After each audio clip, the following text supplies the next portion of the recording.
Bonjour, aujourd'hui nous allons plonger dans le parcours d'une figure qui continue de fasciner, presque 3 décennies après sa disparition tragique, Diana, princesse de Galles. Oui, le 31 août 1997, une date qui a marqué les esprits. Notre exploration aujourd'hui, c'est de retracer cette trajectoire si complexe de celle qu'on a surnommée la princesse des cœurs. Exactement. Une vie qui, vue de l'extérieur, avait tout du conte de fées moderne, mais dont la réalité était bien plus nuancée, parfois sombre même. Absolument. Et il faut souligner d'emblée un élément central qui a vraiment façonné son existence, c'est l'omniprésence des médias. Hmm. Elle venait de l'aristocratie britannique, certes, mais c'est vraiment son mariage avec l'héritier du trône qui l'a exposée. Une attention médiatique planétaire, constante et souvent dénuée de pitié. Cet aspect est indissociable de son histoire, je crois. Oui, c'est un point crucial. Alors, revenons un peu aux origines. Diana Frances Spencer, elle naît le 1er juillet 1961. Pas dans un palais, mais à Park House. C'est sur le domaine royal de Sandringham. C'est ça, sa famille, les Spencer, c'est une très très ancienne lignée aristocratique, avec même des ancêtres communs avec la famille royale. Il faut remonter loin, Charles II et même Henri IV de France. Quand même. Mais une enfance qui n'a pas été si simple apparemment, marquée par des fêlures, le divorce de ses parents, qu'elle a vécu difficilement. Et puis ce sentiment de culpabilité peut-être de ne pas être l'héritier mal attendu. Il y avait eu un frère mort juste avant sa naissance. Oui, c'est ce qui est rapporté. C'est un environnement assez unique. Grandir sur le domaine royal, ça lui a permis de côtoyer les princes Andrew et Edward pendant son enfance. Ah oui. Oui, ils jouaient ensemble. Et le titre de Lady, elle l'obtient en 1975. C'est quand son père devient comte Spencer et la famille déménage à Alstorp, le domaine familial. D'accord. Et un petit fait intéressant, je trouve. Sa maison natale, Park House, la reine l'a donnée à une association, Leonard Shire Disability. C'est devenu un hôtel pour personnes en situation de handicap. Peut-être un lien précoce avec le monde caritatif. Qui sait? C'est une belle anecdote. Son parcours scolaire, par contre, on le décrit souvent comme pas très brillant. Riddlesworth Hall, West Heath, un passage en Suisse. Oui, elle n'était pas très portée sur les études, semble-t-il. Mais ce qui est intéressant, c'est son rêve de devenir danseuse étoile. Une vraie passion pour le ballet. Ah oui, ça détonne un peu avec l'image plus tardive. Après ses études, elle s'installe à Londres. Elle vit en coloc, à Colerne Court, somme toute assez normale pour une jeune femme de son milieu à l'époque. Et elle fait des petits boulots. Oui, assistante en jardin d'enfants, nourrice pour une famille américaine. Voilà, c'est dans ce contexte en fait qu'elle est repérée par la famille royale. Repérée, c'est-à-dire. Ben, on cherchait une épouse pour Charles, issue de la bonne société, jeune, sans passé amoureux connu, et surtout perçue comme discrète, malléable peut-être. D'accord. Et là, tout s'accélère. Rencontre avec Charles, c'était quand? Juillet 80, un match de polo. C'est ça. Et les fiançailles, très rapides, annoncées en février 81, puis le mariage. Grandiose. Cathédrale Saint-Paul, 29 juillet 81, des milliards de téléspectateurs. L'image du carrosse, la robe, le conte de fées médiatique parfait. Oui, l'image d'Épinal. Sauf que les coulisses étaient déjà moins roses apparemment. On dit que des doutes existaient des deux côtés, même avant le mariage. Oui, c'est ce qui ressort de plusieurs témoignages. Ils se connaissaient finalement assez peu. Et Diana aurait très vite pris conscience de l'ombre de Camilla Parker Bowles. L'ombre persistante. Le début de la désillusion quasi immédiate alors. Ça semble s'être dessiné très très vite, oui. Officiellement, bon, elle devient Son Altesse Royale la Princesse de Galles, troisième dame du royaume. Elle assure la descendance, William né en 82, Harry en 84. Oui, le devoir accompli en quelque sorte. Exactement. Mais sur le plan personnel, les difficultés s'accumulent très vite. Dépression postnatale, après la naissance de William notamment, des troubles alimentaires graves, elle en parlera plus tard, la boulimie avec parfois jusqu'à 4 crises par jour, l'anorexie mentale aussi. C'est terrible. Elle a même parlé de tentative de suicide. Oui, le poids du protocole de la cour, le manque de soutien affectif, semble-t-il, de son époux, tout ça a dû être extrêmement lourd à porter. Et cette détresse, elle finit par exploser publiquement dans les années 90. C'est ce que la presse a appelé la guerre des Galles. Ah oui, un véritable bataille médiatique avec des révélations fracassantes, des accusations mutuelles d'adultère. C'était assez dévastateur. Charles avait renoué publiquement avec Camilla. Et Diana, de son côté. Il y a eu l'affaire Squidgygate, d'abord. La fuite de ses enregistrements téléphoniques intimes avec James Gilbey. Oui, un énorme scandale. Et puis, le coup de tonnerre, poum, l'interview pour Panorama en 1995. Là, elle confirme elle-même sa liaison passée avec James Hewitt, son moniteur d'équitation. Une interview absolument historique. Et d'autres liaisons lui ont été prêtées, réelles ou supposées. La machine médiatique était lancée, de toute façon. C'était le point de non-retour, clairement. La séparation officielle est annoncée en décembre 92 et le divorce, lui, est prononcé le 28 août 1996. Une étape cruciale, elle perd ce prédicat d'altesse royale. C'est symbolique, mais fort. Très fort. Mais elle conserve le titre Diana, princesse de Galles. Elle garde ses appartements à Kensington Palace et surtout, elle reste membre de la famille royale en tant que mère des futurs héritiers. Et elle reçoit une indemnité financière conséquente. Et il y a ces enregistrements audio qu'elle avait faits bien avant, qui sont devenus le documentaire Diana in Her Own Words. Oui, et qui montre à quel point le malaise était là dès les premières années. Mais ils n'ont été diffusés au Royaume-Uni que bien plus tard, après sa mort. Une fois libérée de ce mariage royal, elle cherche un nouveau souffle, on dirait, y compris dans sa vie privée. Elle rencontre en 95 le docteur Hasnat Khan. Un chirurgien cardiaque pakistanais, oui. Elle l'a décrit comme l'amour de sa vie, une relation apparemment très intense, passionnée. Et qu'elle tentait de protéger des médias, c'est ça, allant jusqu'à porter des perruques pour le voir. Un avenir, semble-t-il. Mais bon, la famille du médecin, très traditionnelle, n'y était apparemment pas favorable. Et surtout, la pression médiatique était juste insoutenable. La relation se termine en juin 97. Une rupture douloureuse, on imagine. Et c'est juste après ça qu'apparaît Dodi Al-Fayed. Exactement, l'été 97. Fils du milliardaire égyptien Mohamed Al-Fayed. Et là, l'idylle est ultra médiatisée, presque mise en scène, on pourrait dire. Les photos sur le yacht Johnny Call à Saint-Tropez. Voilà. Et le fameux baiser, cette photo volée ou peut-être facilitée qui a fait la une du Sunday Mirror. Une photo dont l'authenticité a même été questionnée d'ailleurs. C'est une dynamique intéressante cette période. Diana, experte du jeu médiatique, mais blessée par sa rupture avec Khan. Est-ce qu'elle utilisait cette relation très publique pour rendre Khan jaloux, comme une sorte de revanche sur l'establishment? C'est une interprétation plausible, oui. Une forme de revanche pour elle et peut-être aussi pour Mohamed Al-Fayed, qui se sentait snobé par l'établissement britannique. C'est une stratégie à double tranchant. Et ça montre bien sa complexité à ce moment-là. Certains disent qu'elle commençait à se sentir piégée par cette nouvelle surexposition. Oui, c'est complexe. Mais en parallèle de tout ça, elle développe vraiment son engagement humanitaire. De façon spectaculaire, sa lutte contre le sida, par exemple. Ah oui, ça c'est très marquant. Dès avril 1987, à une époque où la peur, la stigmatisation autour du sida était extrême, elle se fait photographier serrant la main d'un malade, sans gants. Un geste simple, mais Révolutionnaire pour l'époque. d'une portée immense, oui. Bill Clinton a dit qu'elle avait aidé à sortir le sida de l'ombre pour le mettre sous la lumière de la compassion.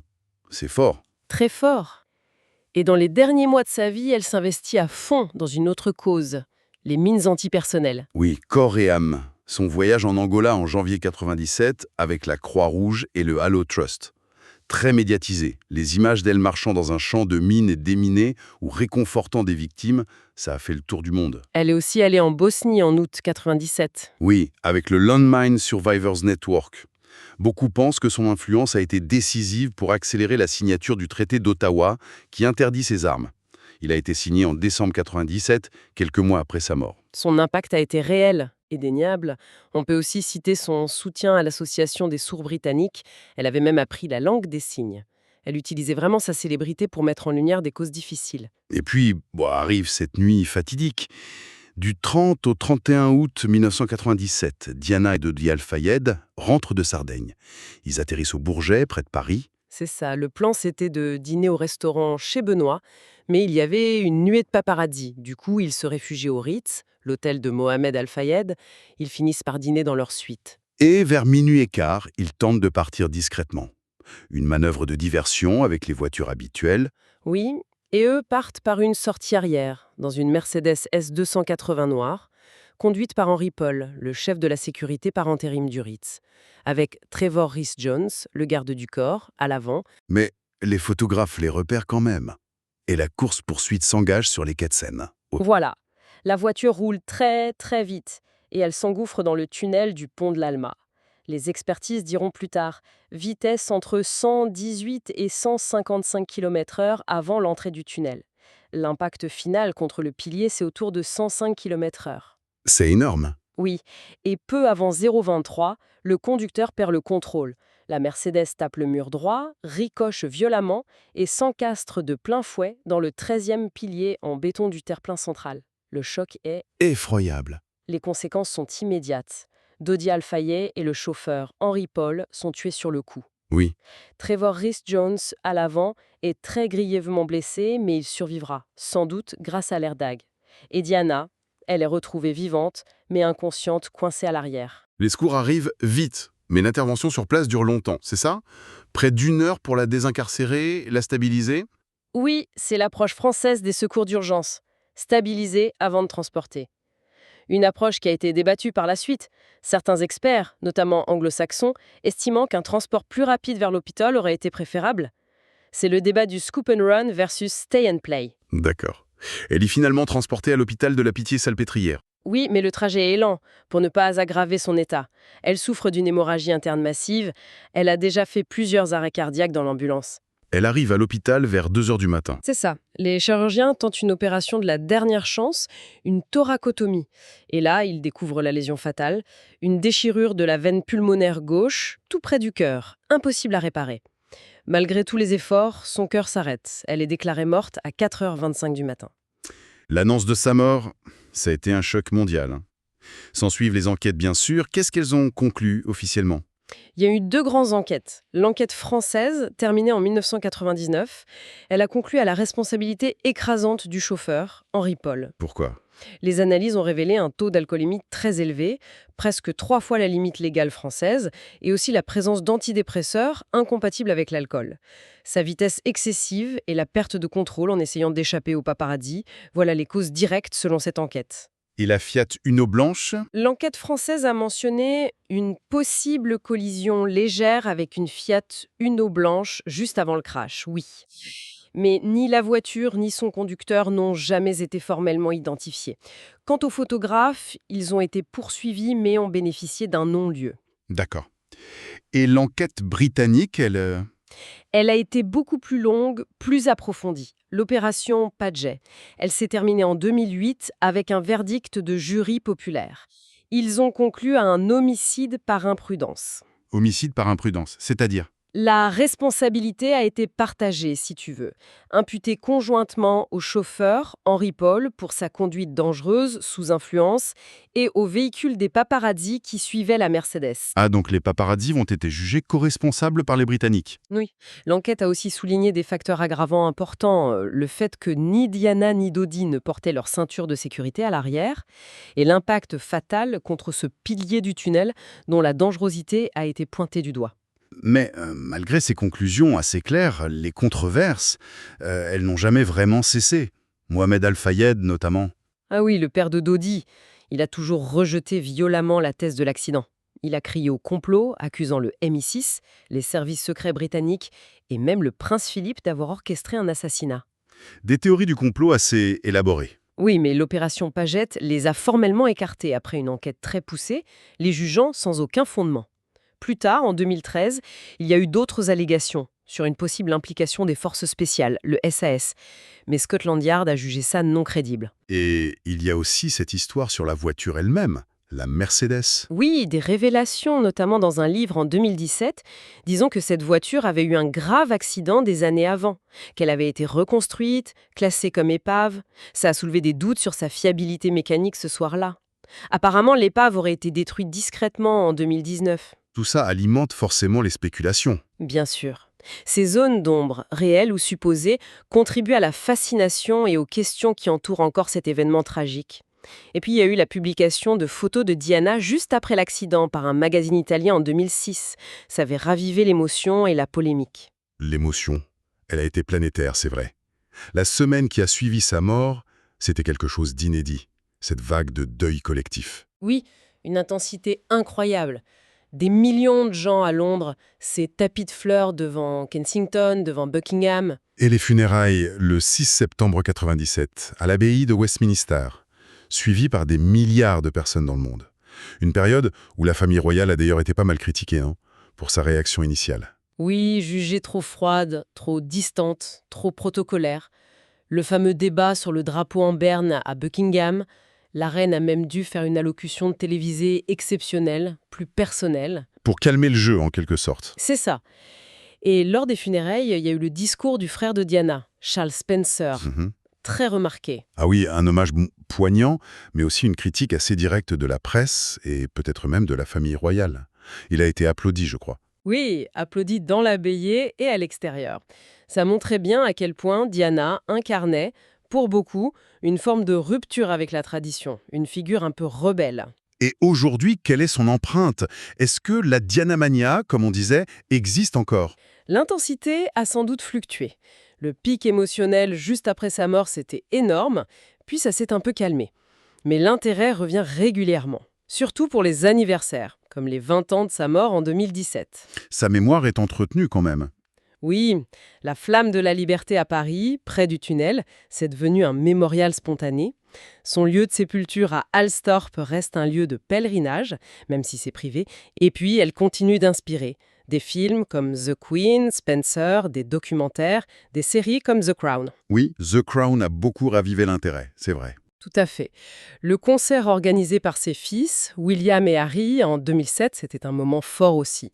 Son image, ses actions, son style, tout ça continue d'influencer, d'être commenté, débattu. Elle reste une référence culturelle majeure. Donc, pour synthétiser un peu tout ça, Le parcours de Diana, c'est celui d'une jeune aristocrate projetée dans un rôle public absolument écrasant, qui a tenté de naviguer entre les attentes de la monarchie, ses propres aspirations, ses blessures personnelles très profondes, et cette pression médiatique, sans précédent. elle a su utiliser cette plateforme quand même pour des causes humanitaires importantes. Oui, et là, son impact est indéniable.